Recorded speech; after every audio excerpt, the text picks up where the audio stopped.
There are 4 teams in League One that we think could possibly be better than the results suggest. They are Bolton Wanderers, Rotherham United, Cambridge United and Bolton Orient. 3 of those clubs are going to be represented by fans on tonight's podcast. So really looking forward to delving in, really, which of those teams genuinely are better than the table might suggest, and we can expect to put a run together soon, and which of them we think might continue to underperform. Plenty to dive into in this League One podcast.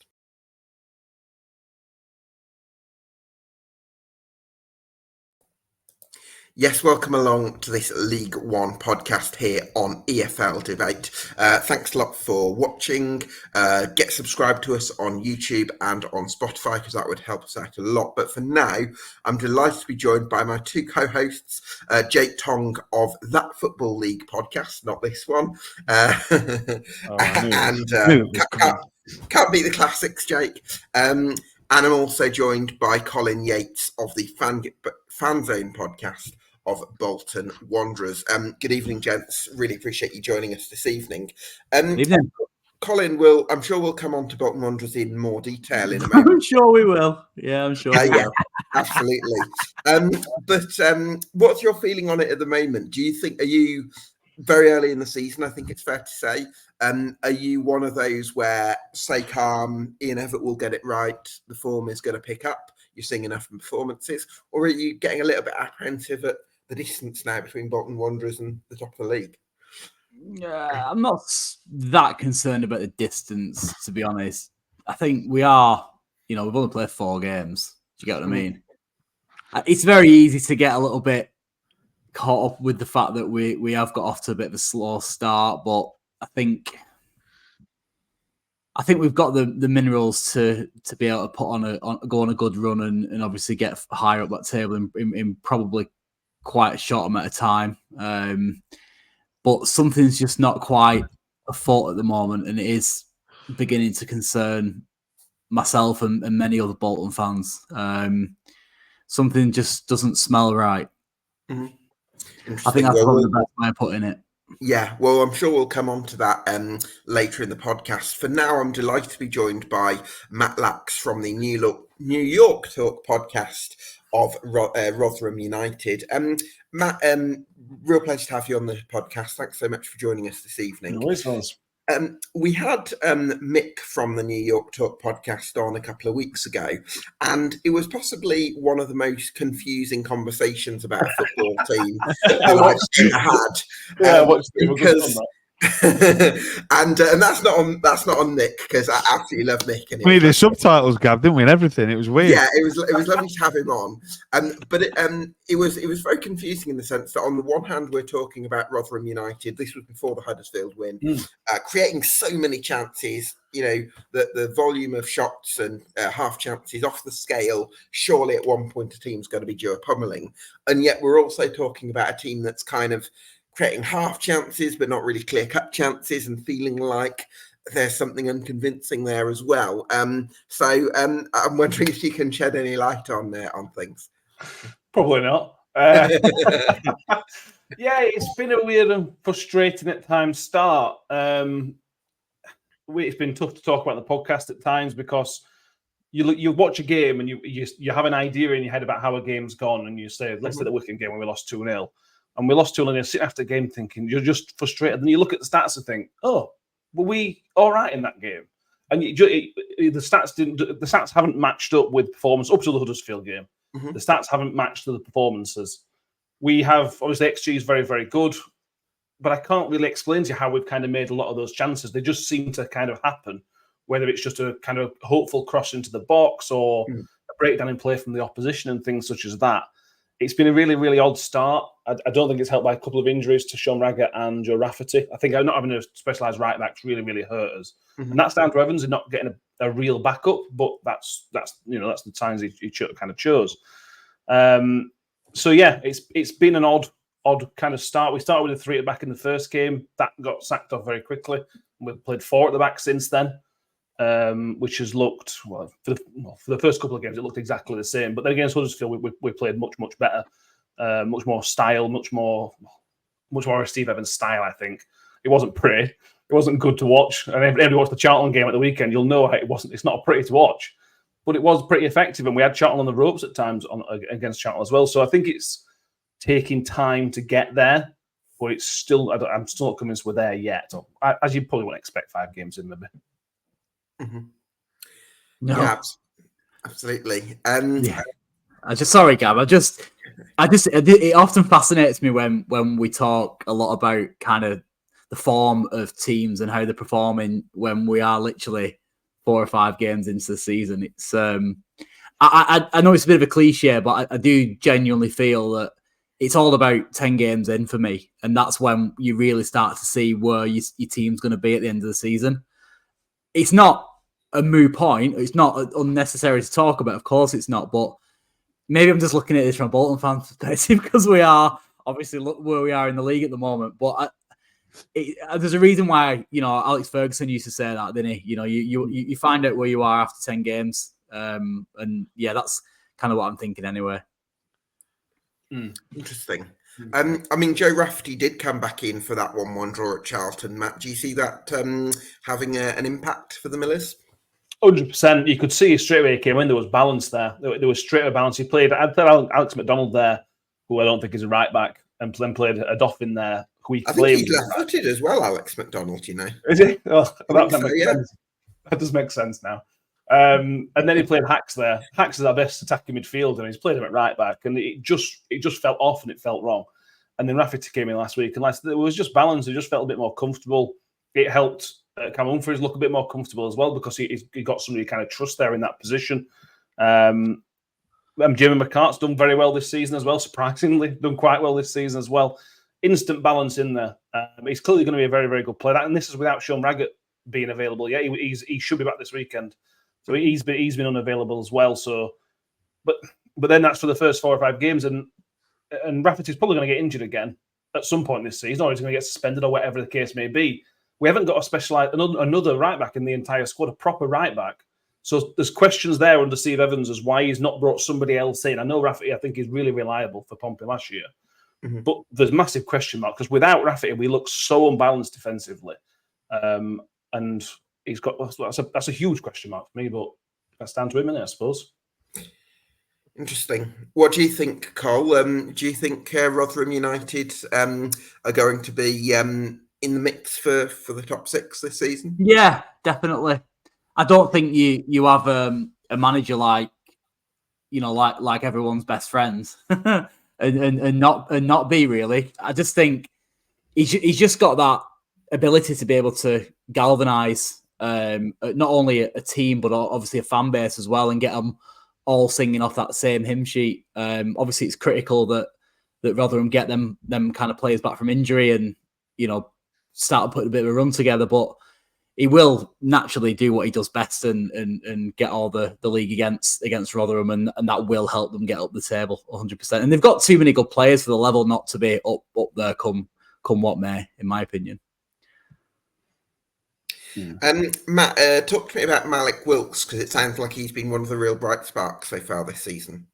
Yeah, he was an odd one. When he came in, we were all quite underwhelmed. You look at what happened at Sheffield Wednesday, even when they were in League One, it just didn't work out for him. And he came in, you're sort of thinking, well, I mentioned this a minute ago about the right-back situation. Do we need another 10 or a winger? But he came in and instantly looked like he's got something. He's still working up to fitness. But that game against Huddersfield, the right back against Huddersfield, we're having nightmares about Malik Wilks for months probably. Poor lad. He just tore him to shreds. He was brilliant. He won the penalty. He did win it. He wasn't fouled. He won it. And just caused them all sorts of problems and then popped up in the 91st minute with a great goal, with a really nice cut inside.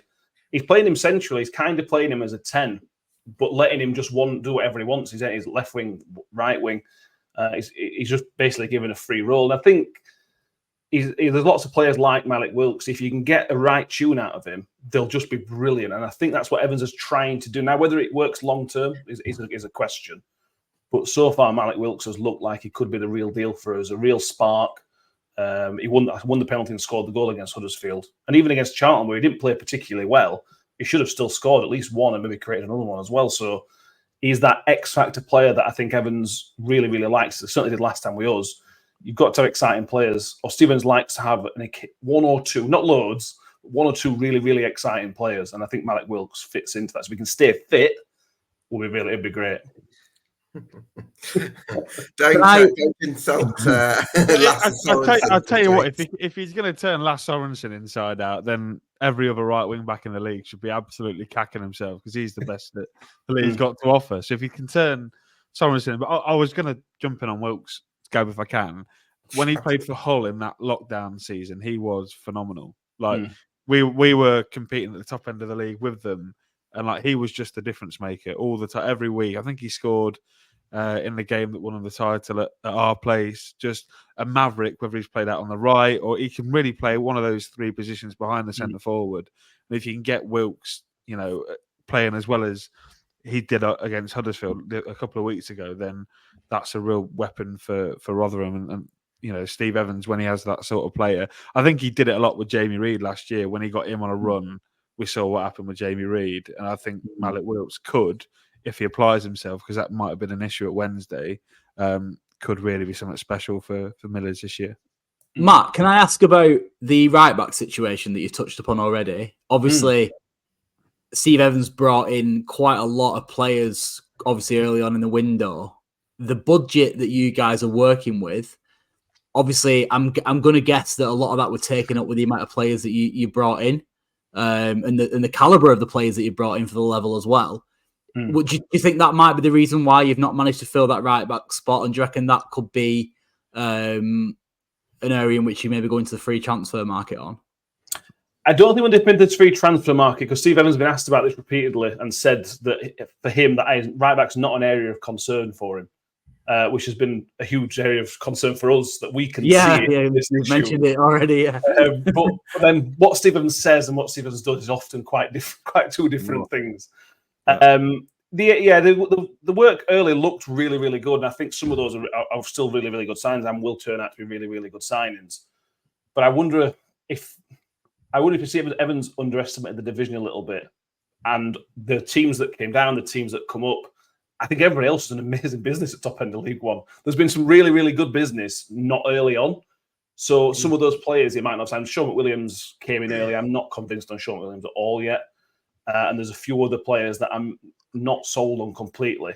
So maybe we kind of went too early, but at the same time we had to get him in. We had 17. The early thing. I mean, from the outside looking in, could be beneficial because ultimately you've gone from being in a division where you're getting beat every week, where there's an element of expectation to win more than, of course, you lose. So that's possibly maybe the reckoning and reasoning why you brought him in so early to kind of shift that mindset towards winning every week. Big time. And there's still a hangover. The fans have still got a hangover. We still don't win away from home in almost 2 years now. So I think it needed a complete reset. I think he was right to get rid of a lot of players. We could have kept one or two players from last season. I think he was right to have as big a clear out as he possibly could and get those in. I think Alex McDonald's is a question mark. I think he's probably a useful squad player, but he shouldn't be a second choice right back, which he was. And so he's not got everything right by any means. But then if we can, Steve Evans' teams, if he can get on a roll, Steve Evans' teams are very difficult to stop once they get on that roll. It's just how quickly is he going to? How long is it going to take him to find that rhythm and roll? 2 games unbeaten. It's our best run of the entire year so far. 2 games unbeaten. So we're getting excited. But yeah. Last couple of games have been a much, much improved performances against 2 good teams. Huddersfield Charlton are really, really good teams. So hopefully this can be the start of an unbeaten run and get some movement. That strike partnership, Matt, of Sam Nombe and Johnson Clark-Harris, any signs of that starting to come to fruition? Because it does look a dangerous strike pairing on paper, doesn't it? It absolutely does, yeah. I mean, Clark-Harris isn't fit yet. Well, I hope Clark-Harris isn't fit yet. Because if this is a fully fit Johnson Clark-Harris, we've got problems. I know he's not a very mobile player, but his mobility now. But he's just not running anywhere. There's just no movement at all. He's not missing chances either at the minute, which is a bit of a concern. We're creating a reasonable amount of chances, but Clark-Harris isn't really missing any. So if he's not getting himself in those dangerous positions and he's not running, I don't really know what he's giving us at the minute. When Jordan Hugel's come on, Jordan Hugo's been much more effective than Johnson Clark-Harris has been. So is Steve Evans brave enough to pull the trigger and drop your captain to put Hugo in? Nombe's been good. Nombe's a bit of a workhorse. He was unlucky not to get a goal against Charlton. When he gets one, I think he'll get 3 or 4 in a row. I think he's that kind of player. There's no question marks over him, but the question mark is over Clark-Harris because he's just a yard behind everybody else at the minute. And after the penalty against Huddersfield, you're thinking, right, he's a striker. He's got his goal. Maybe this is kind of it. It was basically pretty anonymous against Charlton, to be honest with you. So I have concerns that is Evans brave enough to drop him because I'm not convinced he is at the minute. Still confident you'll finish in the top 6, Matt? Don't know. I predicted 8th at the start of the season. So that's how confident I was. There's still a lot of question marks. Like I said, there's squad depth issues. If we only had 1 or 2 injuries so far this season, and we've still had problems. So if you 1 or 2 injuries and you're in trouble depth wise, that's a concern. This next couple of games, next 4 games, we've got Burton at home, Birmingham at home, Shrewsbury away, and then Cambridge away. So that other than Birmingham, you've got a real opportunity to start picking up some proper points then. Well, it's a home game against Birmingham, so I wouldn't rule anything out of that one as well. Yeah. I think he gave us a good game at the New York. I think if it was at St Andrews, then I'd feel more confident. Yeah, absolutely. But if we could pick up 8, 9, 10 points or more in that run, then you start to build a bit of momentum. There's still a bit of a lack of belief in fans because it's just the one win and there's been some questionable performances. And that away record needs getting rid. Once we get that away in, that'll again lift everybody a little bit. We've got Andre Green due back in probably a month or so that'll be another new signing in a month or so as well from an attacking point of view. So there are now signs of optimism where there wasn't probably 2 weeks ago. So I am confident we'll be at the right end of the table, whether it's for the playoffs or not. January will be key, as we all know. January will be massive as well, depending on where everybody is and what money is available to be spent. But there's much more reason to be optimistic than there was when Mick came the other week. What, Matt? Sorry, Gab. Quick question. What's the expectation from Rotherham's fans' perspective? I only ask because, with all due respect, you're obviously not one of the Yorkshire's bigger hitters in terms of the expectation levels of your club compared to the other lot. Where do you guys fit as a fan base with that? Because obviously you could just drop down to the Championship. So 9 times out of 10, when that happens, the club dropping down expects to be within the conversation of the top 2, don't they? But obviously I'm getting that impression that that's not the case for yourselves. Not quite, no. I think this League One is ridiculously competitive. You got Birmingham, Huddersfield, you guys, Wrexham, Stockport have come up and look really, really dangerous. Like I said at the start of the season, there's probably 12 to 14 teams that think top 6 is... Sorry, I'm just laughing because you didn't mention Lincoln, so I'm just looking at Jake. We're the only ones in the top 6, Cole, so I don't you mind, mate. Sorry to interrupt you, Matt. Sorry. His face dropped when you didn't mention Lincoln. I'm not bothered. Go under the radar again, mate. I rudely interrupted you then, Matt. Sorry. Yeah, right. But it's tough. Steve Evans said, but in a close season, he expects to be challenging at the top end of the table. That's why the slow start got fans up a little bit because we didn't get that what we thought. I don't know. I'm still not completely sold on the project or whatever Evans wants to call it. He's kind of referenced it might be a transition season for us, which is fine, which is not a problem.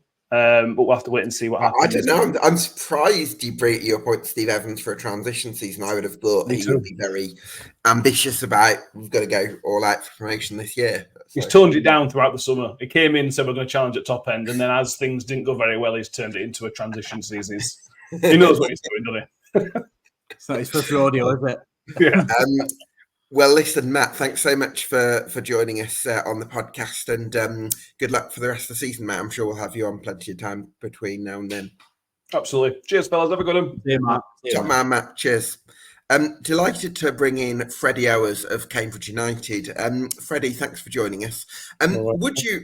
We've kind of put you in this category of teams that we think might be better than the table suggests based on possibly performances. I'm thinking, I suppose, the Crawley game where you were very unlucky to be on the wrong side of that one. But I'm wondering how it feels from a Cambridge United fan. Would you agree with the assessment? I think Personally, I'd probably have to disagree with you. I understand where people come from, and I think we are a team that often achieves against the odds. But I think the first fixtures that we were given, playing two newly promoted sides, I think a lot of our fans would have expected us to be a bit higher than we are, and to be in the relegation zone. We had seasons like I think it was last season where we were always down there, but we didn't actually touch the relegation zone much. And I think that's sort of the expectation of our fans is to have a bit more fight and grit than we have had, aside from the Blackpool game. But I can see us in the next few games turning a screw and maybe picking up a few better results. So I think there's arguments on both sides, to be fair. So, in terms of what do Cambridge United have to do then, in your view, Freddie, to hit that next gear? I think it's all a mentality game. I think we do have the squad, and we have certain profiles of players who really shouldn't be anywhere near the relegation zone. So I think it is a mixture of Gary Monk really trying to implement a system that so far you can see out on the pitch what we're trying to do, but just hasn't come out in results. So I think it's all a mentality thing, just digging in, finding that hunger and that fight during the games that we have done over the last 3 seasons to keep us safe.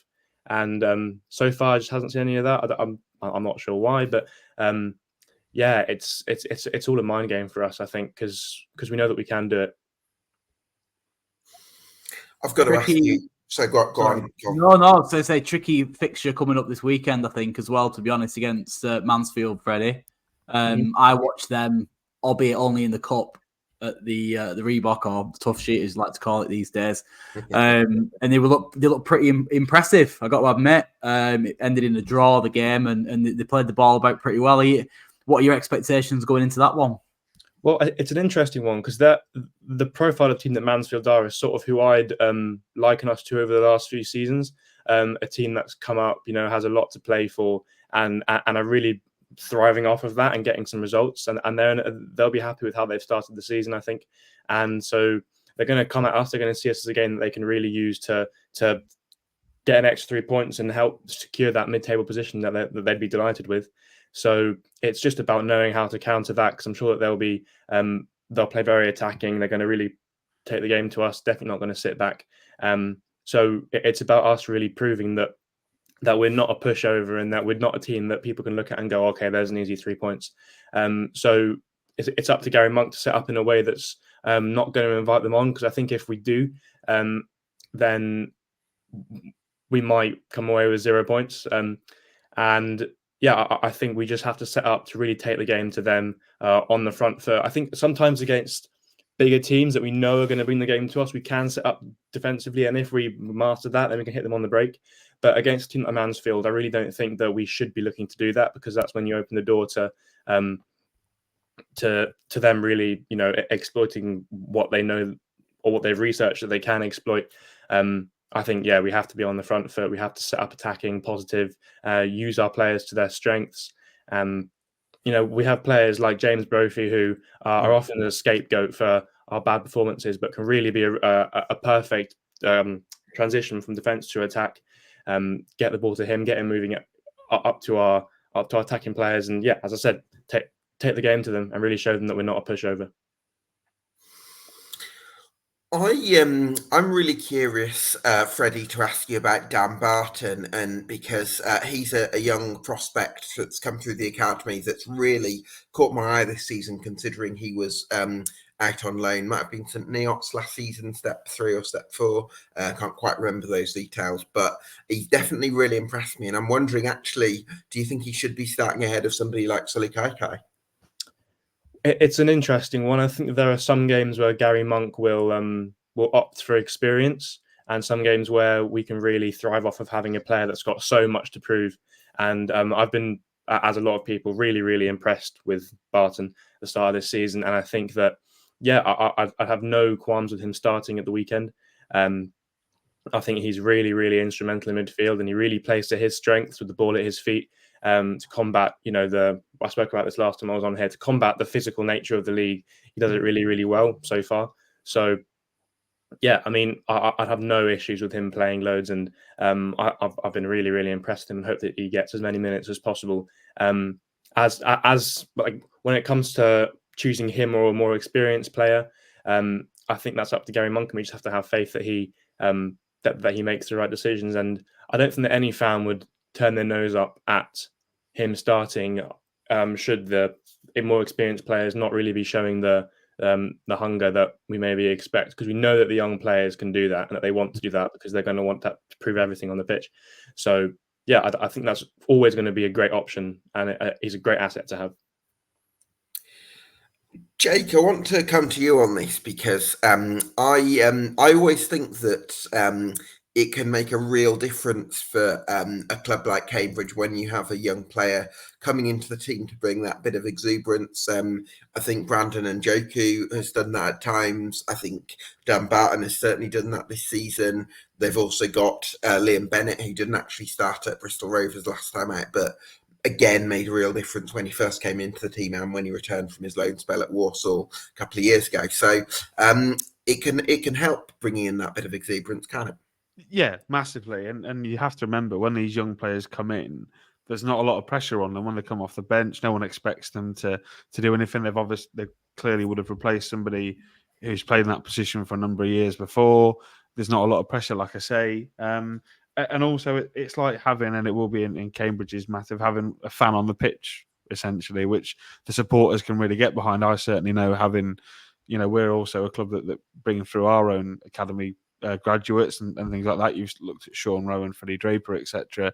And when you have one of the, you really want them to do well, and then when they do better, you're a bit more buzzing, a bit more excited than if you've got a senior pro you brought in on a 2-year deal from Exeter or something like that, if you get my drift. So it is really important. And also, I think when you bring them off the bench, I mean, it's different when they start, but that bit of energy can just create an opening. Like if you've got an attacking player which you can bring off the bench, that bit of pace might just might stretch the game, might make it a little bit different, and then you might be able to get your more experienced players to extort that. So I think it's really important, especially when you're a club like Cambridge and you've not got the biggest budget in the league, to be honest, and they're looking at ways of how they're going to climb up the table rather than look over their shoulders at the bottom four. Bringing in these academy lads and giving them first team exposure at this level is only going to increase the value. And then if they grow faster than Cambridge do, they sell them on, and all of a sudden you've become a sustainable League One club. So I think that's the goal for Cambridge, to turn some of these really young, exciting players who come on for 15, 20-minute cameos, get them in the next 18 months playing 90 minutes regularly, like we've seen with Liam Bennett, and then sending them on for big fees. And that way you'll see Cambridge, like I say, establish themselves at this level a bit more. Freddie, I wanted to ask you about another one of those exciting young players, and that's Zeno Ibsen-Rossi. He operates as a left-sided centre-half, but I always feel like he's very aggressive in the way that he defends, and he's very comfortable, flying out into wide areas and meeting the challenges head on. Yeah, well, I mean, he's a player that we didn't get to see much of when he first signed, and he's come in this season because of the depth that we had at the back, and or because Monk fancied him as an option. I think a lot of fans would have hoped that we'd bring in someone else. I mean, we did bring in Manny Longello, but he has found himself in and around the squad, the first team squad this season. I think he has potential to be really good. Some fans, I think, would pinpoint him as a player that hasn't really hasn't contributed much this season, or hasn't maybe been at fault for a few goals. And I think that comes out of him trying to be very aggressive. You saw, I think it was Louis Barry's opener against us in the first game of the season. He went in for a challenge, completely missed it, ball bounced, and he caught the keeper off guard from 30 yards. I think it's something that I personally like to see, a player that's willing to come into the squad and be aggressive, not sit back, and really try and play to their strengths. Because obviously he's a tall bloke.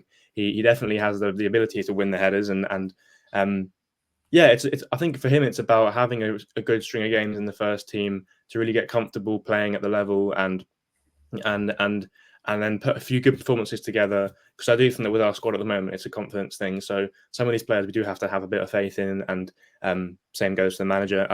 Again, I'm not opposed to him playing games. He has got a few mistakes that he needs to pull himself back from, but you can see that the ability's there, and he's partnered with equally able centre backs and defenders alike. And we have the players that play in front of him in midfield that can really support him. I think a player like Paul Digby sitting in front of him, or the midfield options that we've got, I think can play to his strengths as well. And yeah, a player that I'm excited to see more of. Gab, before you let Freddie go, can I just ask him quickly about the top end of the pitch and Dan and Lunderloo and what you expect from him whilst you've got him on loan from us?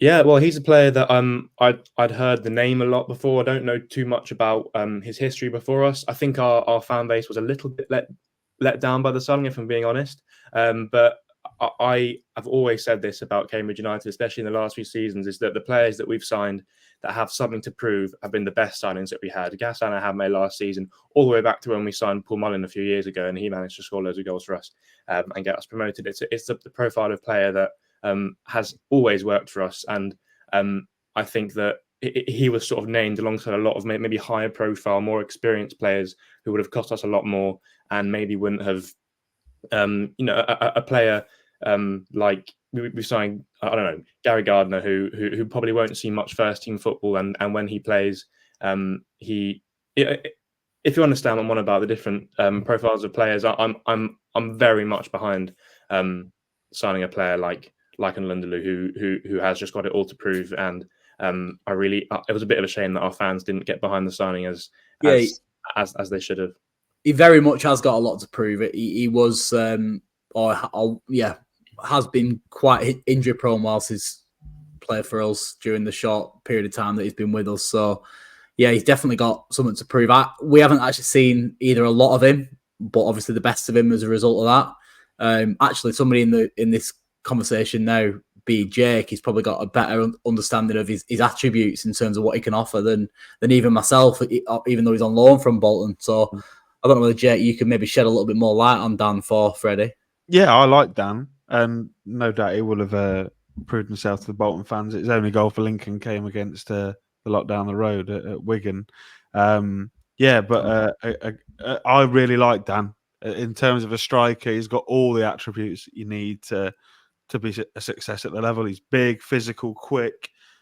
I mean, I know I didn't see it in the games that he played for us, but certainly looked like he could finish. I think he had a really good spell at Cheltenham after he left us. So I think he's got all the potential in the world. And to go into this Cambridge team where, you're talking at the strikers that they've got fit at the moment, Lavery, he would offer a good sort of foil to Shane Lavery, I think, because of his physicality, be able to hold the ball and bring him into play. And we all know what Shane Lavery can do with the ball at his feet. So I think it's a good addition. I quite like it. And like he said, like Freddie says, he's definitely got something to prove at this level because he's not been able to break into this Bolton team. So if Dan can go there, score 10, 12 goals, goes back to Bolton in the summer, either as a sellable asset for Bolton or goes back to Cambridge and somewhere where he's loved, I think that is a massive part, especially as a young player, going somewhere where you're going to be loved and supported. Whereas at Bolton, you're one of maybe 4 or 5 strikers, whereas Cambridge, he's one of 3 or 4, but he sees more first-team football and he develops quicker. So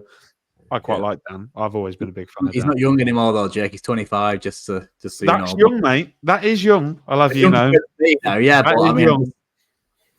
I just think I'm really happy that we're giving the platform to these players who can gain as much from us as we can from them. Whereas when slightly bigger profile players who might be on a bit more don't have as much of it's not a similar situation and the situation that we have with players like Lunderloo is what's worked for us. So I'm definitely not against us doing that and continuing doing that. So, Freddie, would you say you're more apprehensive about the rest of the season than you were before the start of it? Right now, are you more optimistic, or are you sort of about the same? Would you say, because it's only 4 games in? I think right now, as a Cambridge fan, it'd be quite easy to wallow in the results because it hasn't been great. But I'm always the kind of person, I'm just going to see what happens over the next month, and maybe by mid-November, going into the Christmas period, is when I'll start to really get a proper idea of where I think we'll end up. I'm positive about our team, about Cambridge United. I know what we're capable of, and I'm just looking for a really good result of the weekend, and I trust that the squad we have can do it. Well, we wish you well, Freddie. I appreciate you joining us. Cheers. Take care. Thanks Cheers, very much. Difficult season in store, I think, for Cambridge United. Cole, I wanted to come back to Bolton Wanderers. This is a safe space. Yeah, it's good. Coming up, there's been a couple of comments in the chat. Can we not talk about Derby v Cardiff prediction and Exeter v Blackpool prediction instead? Well, Derby v Cardiff is more of a championship. Oh yeah, I'm just trying to divert your attention away from it. Goal, mate. I know, yeah. We'll come back to Exeter Blackpool. But I wanted to ask you, Cole, you said at the top of the podcast that something didn't quite feel right. I think I think that's roughly what you said. Yeah, I'll let you have that, yeah. Smell right. I think I used the word smell right, but yeah, something didn't quite smell right, okay. Yeah. Is it Chris? No, not this time. So what is it for you that doesn't quite smell right? Can you put your finger on it?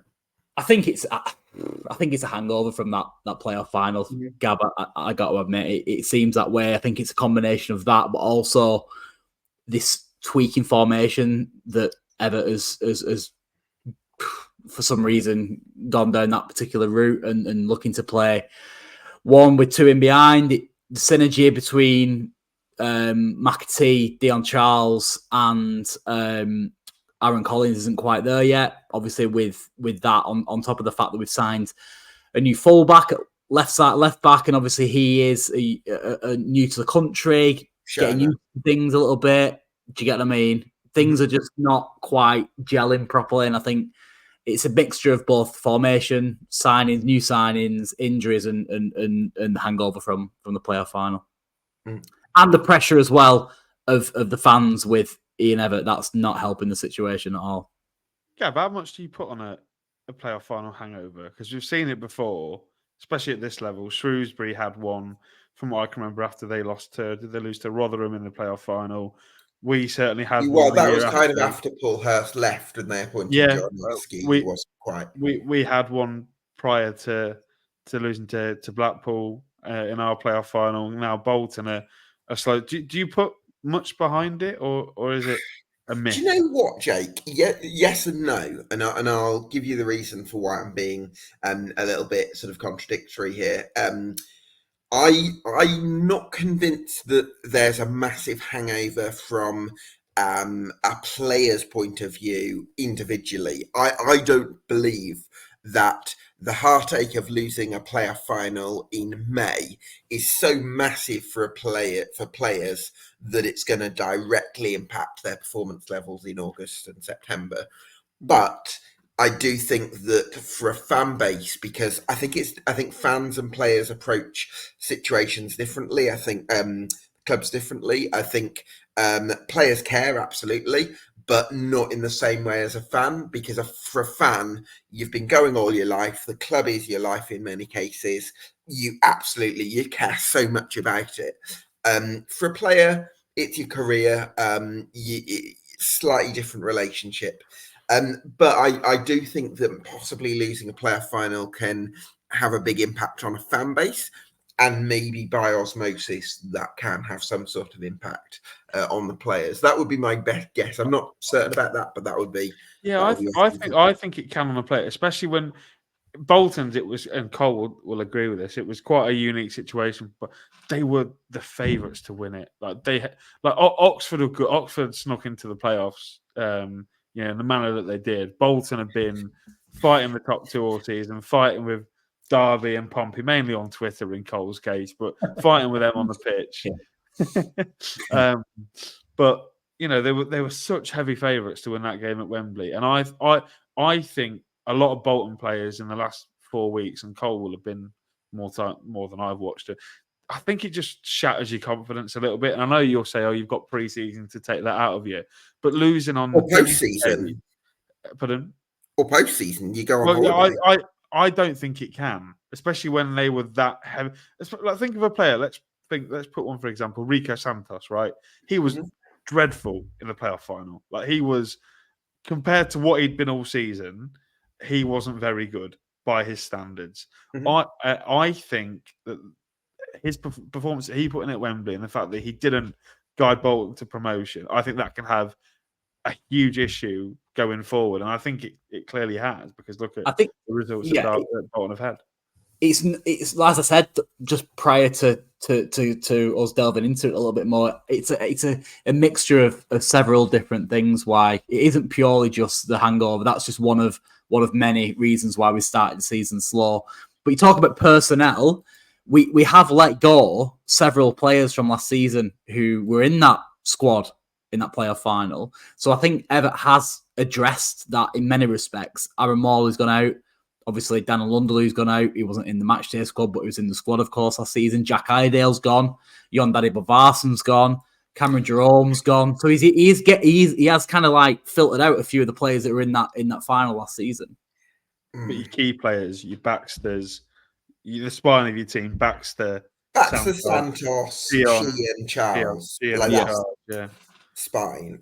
Yeah. I am not sure. I'm not sure that those players that you mentioned are important enough to really sort of justify why Bolton would have a drop off.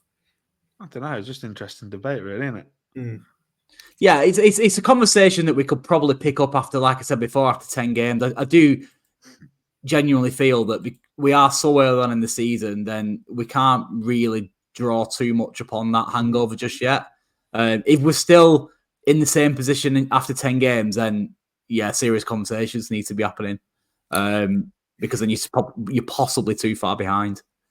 Is there also an argument, Cole, that let's say you'd beaten Wrexham 1-0, those string of saves from Arthur Okonkwo, he'd maybe let one of those slip, and maybe you'd have got a couple more points. Do you think we'd not be having this conversation? It's a good question. Possibly not, but I guess we'd possibly not. But I think Ian is on. He had to get off, or he has to get off to a really good start this season. If we're not in and amongst that top 4, top 6 by 10 games, he's in serious trouble. Because it's teetering. The fans are teetering on the edge of wanting him out, and once it tips over that edge, I've seen it before with many a manager a lot higher level than this. They just don't last. Well, I can tell. I think one thing that's kind of become clear, there's clearly a feeling of uneasiness, and I think that's part and parcel when you represent a club like Bolton Wanderers in League One. That just comes with the territory. But what I'd also really like to focus on, Cole, is on the pitch. If you just walk me through in those 4 games, or whichever of the ones that you've been able to see. Yeah, you've seen all of them. Great. What are Bolton Wanderers doing the things that you would want them to do to create chances and be the prominent team? Because if I look at the volume of shots, like the Wrexham game that I mentioned, the Exeter game, both of them suggest you've had a high volume of shots. Has it been a case of you've been creating the chances and they've just not quite been falling for you? Or would you say there is genuinely, more like pot shots and you kind of, it's more of a game state type thing? No lie. The only game I didn't see live in the stadium was the Charlton game. I apologise, but I've seen the rest of them. Ironically, the Charlton game I would probably say was the one game out of all of them that we looked really, really, really poor. Right. I don't think it's a case of us not creating the opportunities, Gab, but I think because we've been kind of spoiled, certainly like last season in terms of how we create chances, it just doesn't seem that we're creating them in the manner in which we're going to be clinical enough and successful enough in game. Do you get what I'm saying? So we're creating them, but not in the same way in which we familiar and used to creating chances, which then on top of the fact that we're then missing them opportunities, it kind of magnifies it more and makes it kind of 10 times worse than it actually is. Do you see what I'm saying? Not in the It's same a manner, way. it's a manner in which we're playing. I think that's a problem. Just sort of unpack that for me. Not in the same way. What would you describe the differences as?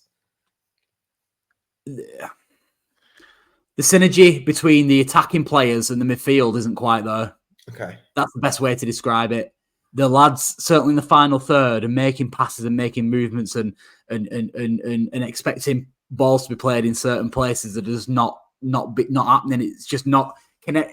Effectively, when you watch Ian Everett's teams, it's very much like a game of chess. Everything needs to happen in a certain order for things to work well, and it's just it's not connecting properly in the attacking third.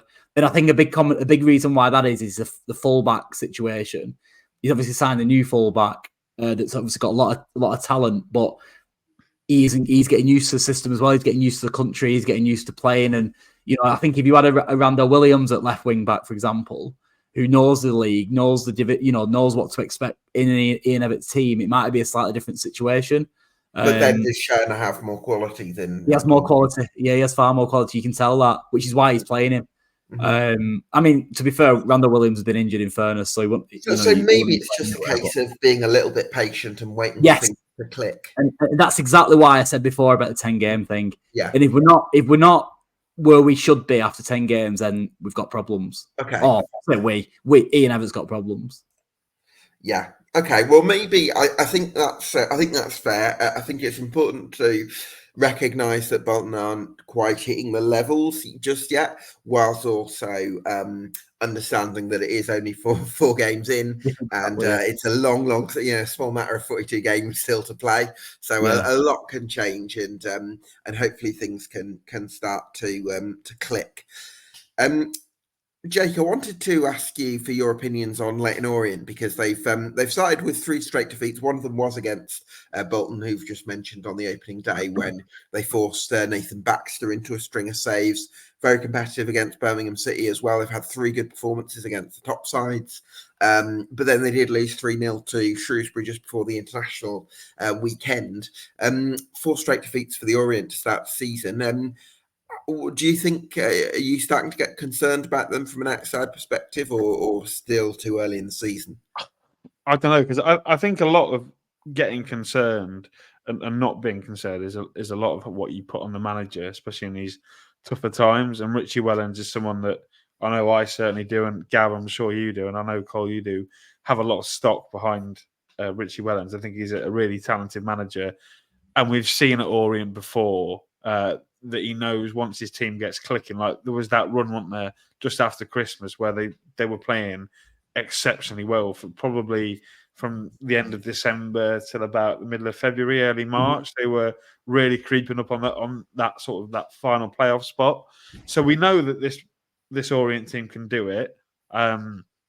They have lost key players, and we spoke to Parksy, didn't we, a couple of weeks ago, about the loss of El Mazouni and how pivotal that's been to them, and he doesn't think they've quite been able to replace someone with the same sort of skill set, and that's clearly that's certainly a weakness in what they've done.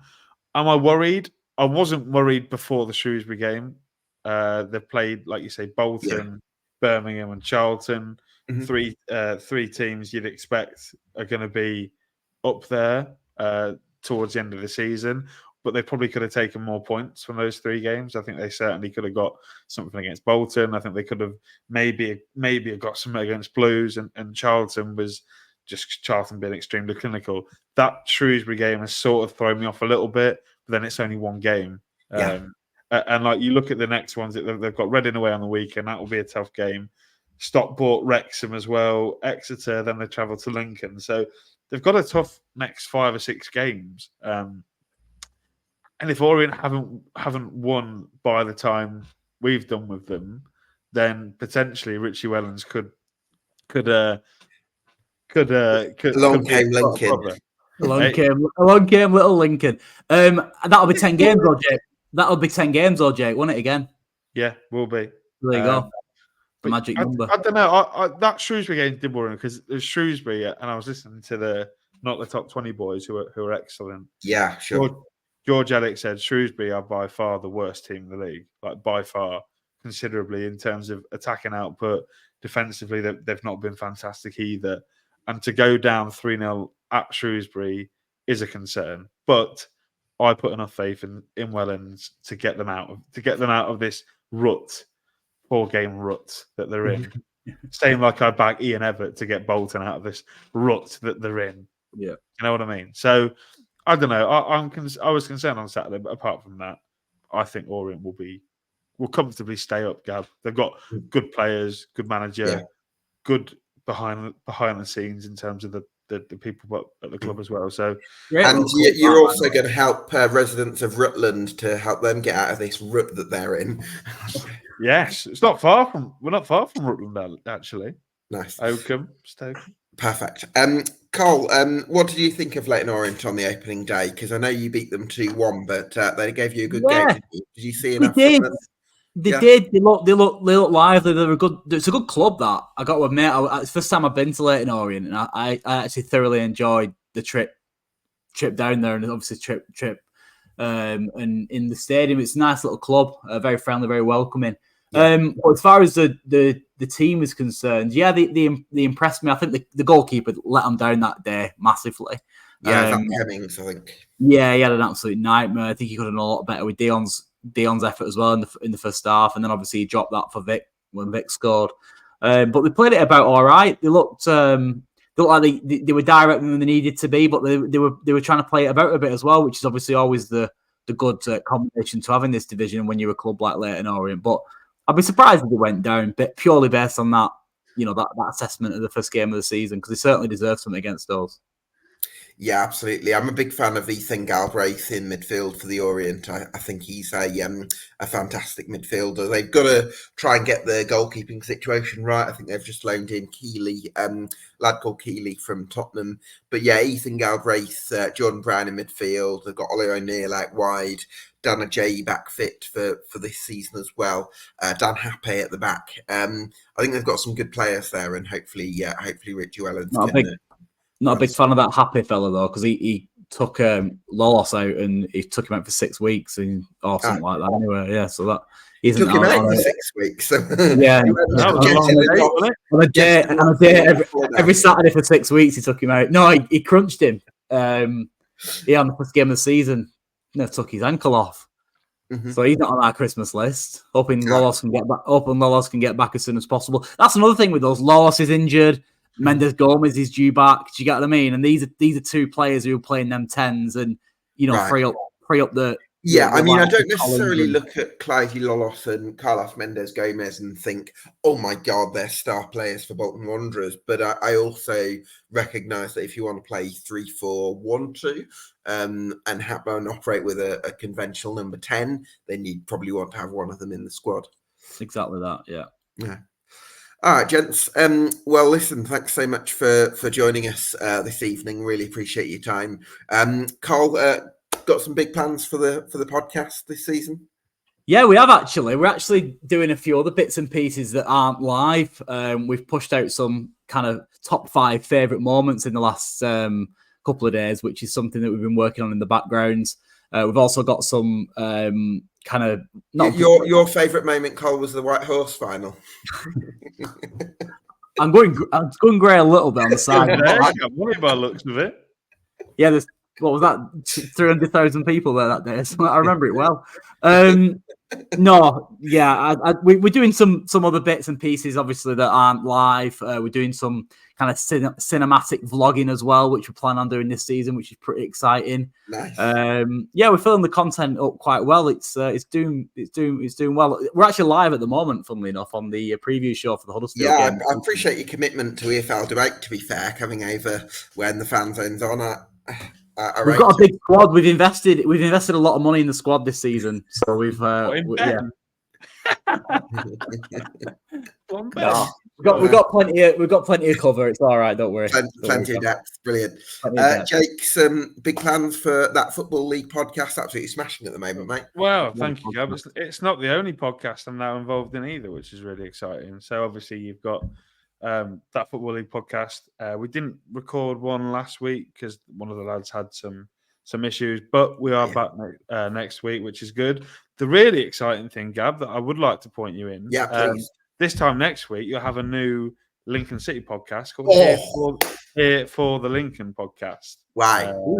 That's very Which exciting. will come out hopefully on Monday next week. Have you got a name for it? Yeah, it's called Here for the Lincoln, mate. I can show you. I can show you all the artwork. We've had it all done. It's an exclusive, this, Jake. Or I don't know. Party? I think. Well, potentially, yeah. I haven't officially announced it yet. We're waiting for a teaser to come through from our guy. But Gab, you might know the other lad. So Matt Fenton, who I think replies to your tweets sometimes, and Lep as well. So yeah, I like that. Us three are jumping on a pod purely because Cole, you'll know Bolton have got multiple podcasts. Lincoln only have one, which is the Stacey West. And if Stevenage have got 2 podcasts, then Lincoln should comfortably have more than 2 podcasts. So yeah, Here for the Lincoln should drop next week. Is this how we're ranking the size of football clubs these days based on how many podcasts they have? Maybe you should, instead of goals scored, it should be numbers of podcasts. That should be what decides games. Yeah, Cole would like that, wouldn't you, Cole? At the moment, yeah, we would. Yeah, many goals at the minute. How does that song go, Cole? No, I won't want to joke with you. But Charles and all the rest of them will be all right. That's coming out next week, so that's exciting, and we'll have we should have 2 pods out a week, so that will be a preview show and then also a review from the weekend. So that's exciting. Awesome. Well, we wish you well with that, Jake. Thanks so much for joining us this evening. Thanks so much to Carl as well. Thanks to both our guests too. Thanks to you for watching at home. This has been the EFL Debate League One podcast. We'll see you again next week. Thank you.